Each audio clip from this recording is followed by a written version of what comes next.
This little boy hadn't spoken a single word in years, until a kind waitress did something no one else could. But what his millionaire dad did next, it left her crying in front of the entire restaurant. Astonished face, broken heart, you won't believe this.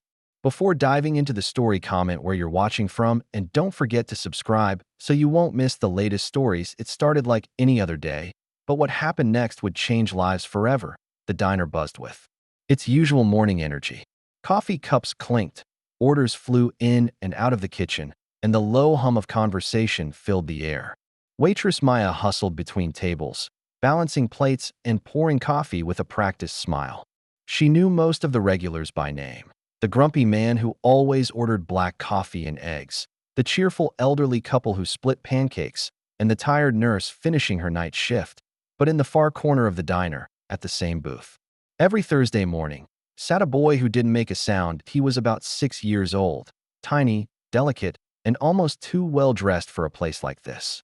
His hair was perfectly combed, his shoes always polished. He looked like he had stepped out of a catalog. But what stood out the most weren't his clothes or posture, it was his eyes. Big, dark eyes that looked like they were carrying the weight of the world. He never looked around, never laughed, never spoke, just sat quietly, staring at the table, his little fingers fidgeting with a napkin or a spoon that he never made a single sound. Not a whisper, not a word. Total silence. Most of the other servers thought he was just that weird rich kid. His father, a tall, sharply dressed man in his late 30s, always had a phone in his hand and an expression that said, "I don't have time for this." He didn't talk to the staff. He barely talked to his son. Just placed the order, checked his messages, and occasionally tapped the boy's shoulder when the food arrived. Other waiters would roll their eyes, annoyed at the lack of manners. Some whispered cruel jokes behind the counter. But Maya saw something else. She noticed how the boy's eyes lit up, even for a split second, when someone smiled at him. She saw how he would gently touch the folded napkin animals she started placing beside his plate, a frog one week, a crane the next, and how he looked longingly at other children in the diner who laughed and played. Even if he never joined in, Maya made a silent promise to herself. If this boy didn't have a voice, she'd be his friend anyway. She greeted him every Thursday with the same warmth. "Hey there, sweetie. Good to see you again." And even though he never replied, she never stopped. She'd crouch down to his level to ask what he wanted, not expecting an answer, just to be present. When she brought his pancakes, she added extra whipped cream and a tiny chocolate heart. She even started drawing smiley faces on his napkins. And when she had a few seconds to breathe, she'd sit on the edge of the booth and chat about nothing important, just enough to remind him he mattered. She never asked why he didn't talk. She didn't press him or treat him like he was broken. She just showed him, little by little, that someone saw him. Some days, she thought she imagined it, the corner of his mouth twitching or his eyes tracking her as she moved. He was like a shadow of a child, present, but almost faded. But Maya didn't give up, even when she was tired, even when other customers were rude or impatient, even when her own life outside the diner felt like it was falling apart, because for some reason, this silent boy meant something to her. Maybe it was because she saw a little of herself in him, someone left out, overlooked. Or maybe she just had a gut feeling that there was more behind those quiet eyes than anyone realized. The other servers teased her. "Why waste your time on that mute kid? His dad probably doesn't even notice you. He's not gonna talk, Maya. Don't bother." But she'd smile and keep folding her napkins into stars and animals, keep setting down those plates with love, keep speaking to him like he could respond at any moment. And secretly, deep down, she hoped that one day, maybe he would. The man who always sat with the boy was impossible to miss. He was tall, sharply dressed, and walked into the diner like he owned it. Every Thursday morning, just after 9 a.m., his black luxury sedan would glide into the lot and stop perfectly within the lines. He'd step out in a tailored suit, polished shoes, and a wristwatch that probably cost more than the entire month's rent for the staff working inside. He looked like success in human form. Some of the other customers recognized him. Others only whispered, "Isn't that guy some tech millionaire? I heard he runs 3 companies." Someone said he's a widower, never remarried. But one thing was clear to everyone. No one really knew him. He rarely spoke to anyone besides placing his order, Always the same thing. Black coffee, scrambled eggs, and pancakes with blueberries for the boy. He never asked for a menu, never. Stayed long. Just scrolled through his phone as if the world around him didn't exist. When Maya brought the food, he'd give a nod, maybe a quiet, thanks, and return to his screen. But Maya noticed what others didn't. He never looked. His son in the eyes, not once. Not when he arrived. Not when they sat down. Not even when the boy tried, subtly, to get his attention by pushing the salt shaker closer to him or tapping the edge of the table with his spoon. The man didn't ignore his son out of cruelty. It felt more like fear. Like he didn't know how to connect with him. As if speaking might shatter something fragile. The boy, meanwhile, stayed locked in his bubble of silence. No giggles. No tantrums. No requests. Just quiet. The kind that settled deep into the room and made people uncomfortable. Maya began to wonder. What had this child been through? He had the clothes, the expensive haircut, the fresh sneakers. All the signs of a well-off life. But money doesn't hug you goodnight. Money doesn't ask how your day was. There was a gap between them. A huge, invisible wall. And every Thursday, they sat on opposite sides of it. Maya couldn't help but imagine the boy's home life. Maybe it was a mansion with tall windows and marble floors, but no laughter echoing in the halls. Maybe the father had filled the house with gadgets and gifts, trying to make up for something he lost. Maybe the boy's silence was his only way of crying out. The more Maya watched them, the more she understood something tragic. This wasn't just a quiet kid. This was a lonely child. And next to him was a man so lost in grief or guilt, or both, that he couldn't see what was right in front of him. There were moments when Maya thought she saw something flicker behind the man's cold exterior. Like the time the boy accidentally dropped his juice and the glass shattered. The father flinched, then immediately softened. No yelling, just silence and a deep breath. But still no eye contact. No comfort. No words. That it was as if he wanted to connect, but didn't know how. And the boy? He kept trying in his own way, the way children do. One time, he took the little napkin crane Maya had folded for him and gently placed it in front of his dad's coffee cup. Just a quiet offering. The man blinked, hesitated, then carefully moved it to the side and kept scrolling. He never looked up. That tiny gesture told Maya more than any words could. The boy was reaching out.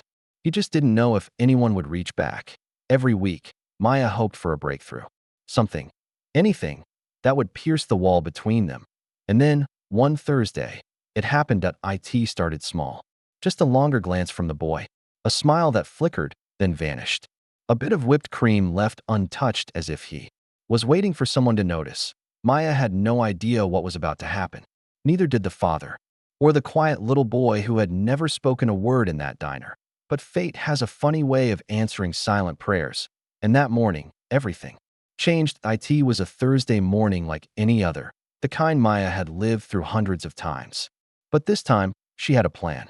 A small, simple one, but from her heart. She had stayed up late the night before, baking a batch of cookies just for fun, something to lift the mood in the diner. But one cookie stood out from the rest.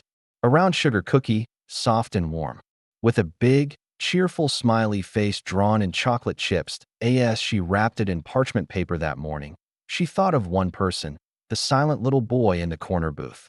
The one who had never spoken, but who always looked at her napkin animals like they were treasures. The one who never laughed, but sometimes blinked a little slower when she smiled at him. That morning, when the father and son arrived, she was ready. She served them like always. Coffee and eggs for the father, blueberry pancakes for the boy. But this time, she had a secret hidden behind her notepad. As the boy sat quietly, his small hands curled around the edge of the table, Maya returned with a grin and gently slid the cookie in front of him. The chocolate chip smile looked up at him like a secret waiting to be shared. "I made this just for you," she said softly, crouching slightly to meet his eyes. "But there's a catch. It only works if you say the magic word."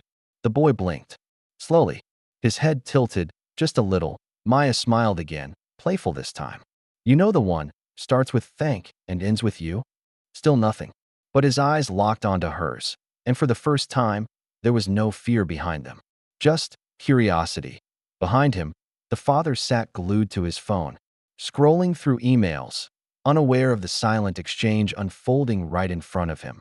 Maya leaned in even closer, lowering her voice to a secretive whisper. Tell you what, if you say just one word, any word at all, I'll bring you a second cookie. The boy looked at the cookie, then at Maya, then at the cookie again, and then something shifted. His bottom lip trembled. His eyes welled up, shimmering like little windows to a storm that had been trapped inside him far too long. Maya instinctively held her breath, feeling something was about to happen. The kitchen behind her, usually clanging with plates and sizzling bacon, suddenly felt far away. The whole diner seemed to still, as if the walls themselves were holding their breath with her. Then the boy parted his lips to sound, faint as a whisper, rose into the air. Thank you. 2 words. That's all it was, but they struck. Like thunder in the silence, Maya's hand flew to her mouth. The second cookie, still warm in her other hand, slipped through her fingers and bounced softly on the seat beside him. Did you just talk? She asked, her voice cracking. The boy gave the smallest, slowest nod. And then, almost shyly, his face lit up, not a full grin. Not yet, but a real, undeniable smile. Maya sank to her knees beside the booth, eyes wide and wet, unable to believe what she had just witnessed. Oh my God, you did it, she whispered. You really did it. Across the room, customers turned their heads. A couple near the window gasped audibly. One elderly man removed his glasses to wipe his eyes. Even the cook peeked out from the kitchen window, spatula in hand, wondering what had just happened. In the middle of it all, the boy sat taller now, not just physically, but emotionally. Something inside him had opened, released that he had spoken. After what must have been months, or years, of silence, of carrying pain with no words, he had found his voice, and he had chosen Maya to hear it first. Across the table, the father had frozen. It was as if time itself stopped. The ever-present phone, once glued to his hand, slipped through his fingers and fell to the floor with a dull thud. He didn't even glance down, didn't move to pick it up. His eyes, once tired, distracted, always somewhere else, locked onto his son like he was seeing him for the very first time. The boy looked up, his small lips still trembling. From his first whispered words, "Thank you, Daddy." The words were simple, soft, but they struck like lightning. They echoed in the air long after the boy had spoken, bouncing around the chrome and tile of the little diner like a song no one ever expected to hear. For a long second, no one breathed. The father's mouth parted slightly. His hands began to tremble. His face, always stoic, always unreadable, cracked, not with anger or frustration, but with something raw, something real, emotion. His son, his little boy who hadn't spoken in years, had just called him daddy and thanked him. The man's shoulders shook as he reached across the table and pulled the boy into his arms. He didn't care about the stares, the murmurs, or the clatter of the phone still lying on the floor.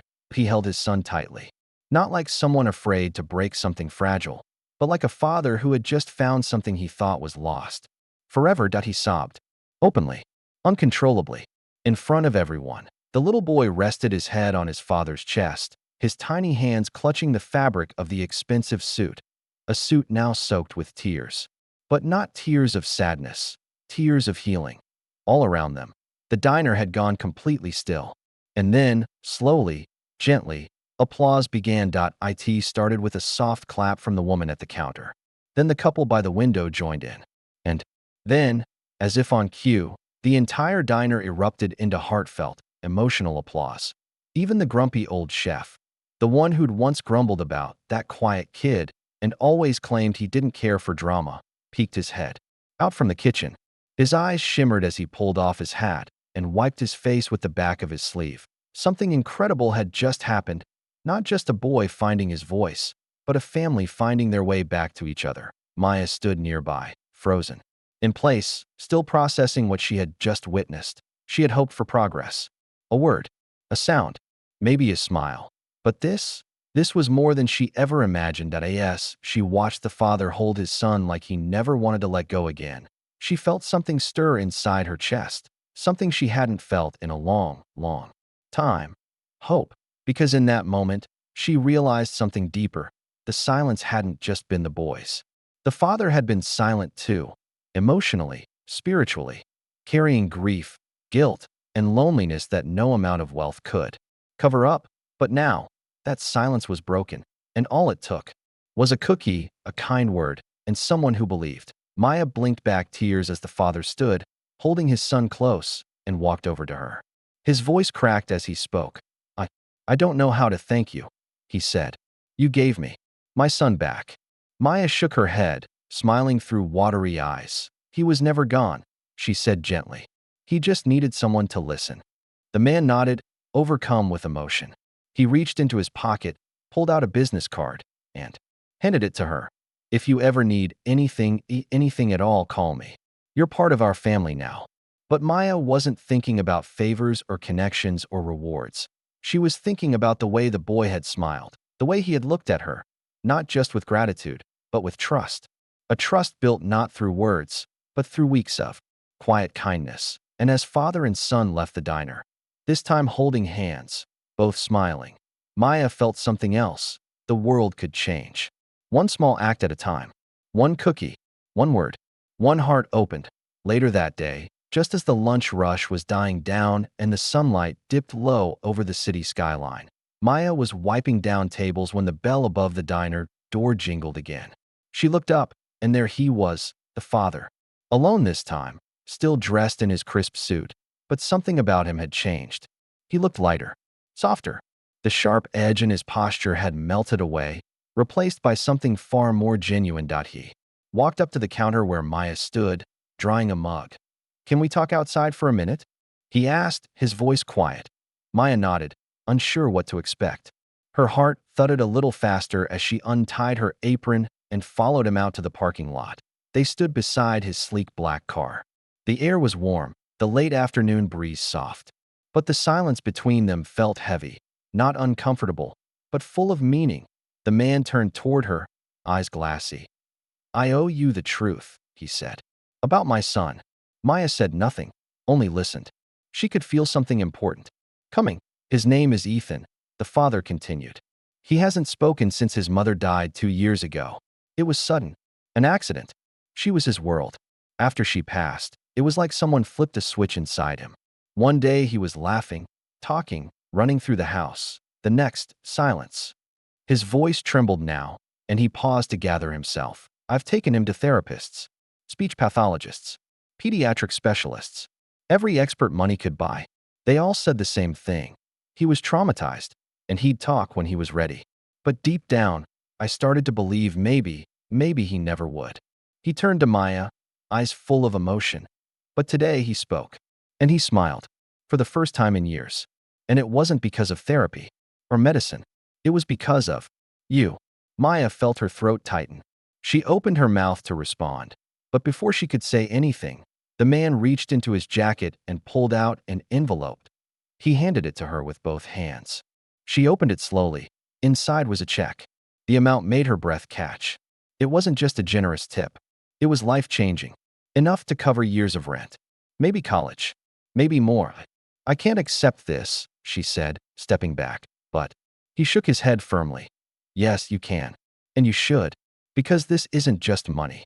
He reached into the envelope again and pulled out a second item, a letter of invitation. I want to hire you, he said. Full-time. To work with Ethan. Be part of his journey. I've never seen anyone connect with him the way you have. I'll cover your salary, transportation, everything. And if you ever want to study child psychology or become a teacher, I'll pay your tuition. All of it. Maya stared at him, overwhelmed. This wasn't just a job offer. It was something bigger. A new path. A second chance. A calling she didn't even know she'd been waiting for. The man stepped closer, his voice gentler now. You didn't just bring us food every week. You brought warmth, safety, hope. You gave my son something no one else could have voice. Maya looked down at the check, then up at the sky.